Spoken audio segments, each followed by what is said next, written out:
J'ai grandi avec ma meilleure amie, Laurie, à mes côtés. Nos familles étaient inséparables, nos vies si étroitement liées qu'elle était comme une sœur pour moi. Après le décès de ma mère, quand j'avais 15 ans, elle a été mon pilier, mon seul repère dans mon chagrin, toujours présente, toujours attentionnée. Au fil des années, nos chemins se sont séparés.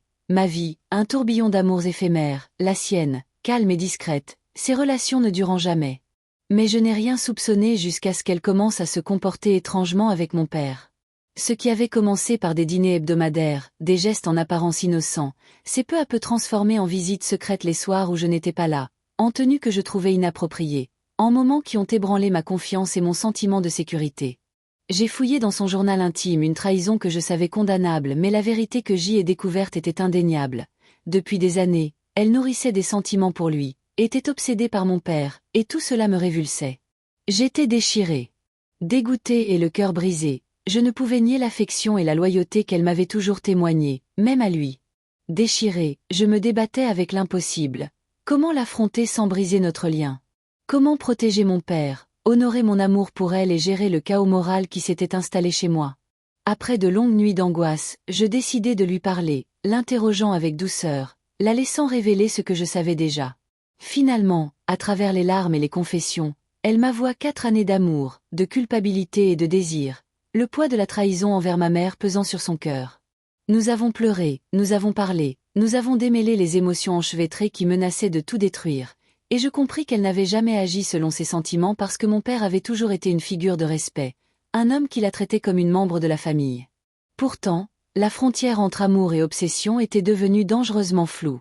Elle m'a demandé de lui parler, de tâter le terrain, et j'ai hésité, consciente de l'enjeu, mais comprenant aussi que l'honnêteté risquait d'éviter des souffrances plus profondes.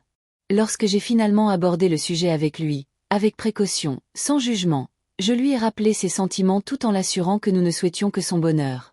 Sa réponse calme et mesurée, « Je ne suis pas idiot », laissait transparaître une certaine conscience, peut-être de la curiosité, mais rien de plus. Laurie a finalement trouvé le courage de l'aborder elle-même, un repas à la main. Bien que son chagrin fût palpable, sa réponse fut douce et inébranlable. Il l'aimait comme une fille, belle dans sa jeunesse, mais rien de plus, protégeant à la fois sa dignité et l'intégrité de notre famille. Un soulagement m'a envahi, tempéré par la complexité des émotions, la fragilité de la confiance et de l'amour, et la certitude que malgré son chagrin, Laurie était encore jeune, avec toute la vie devant elle, et que mon père restait l'homme que j'avais toujours admiré, fidèle et bienveillant. Pourtant, l'histoire ne s'est pas terminée sans amertume.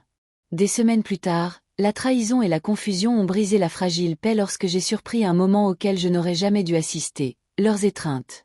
Un flot de colère, de dégoût et d'impuissance m'a envahi, me poussant à remettre en question la loyauté, l'amour et les limites.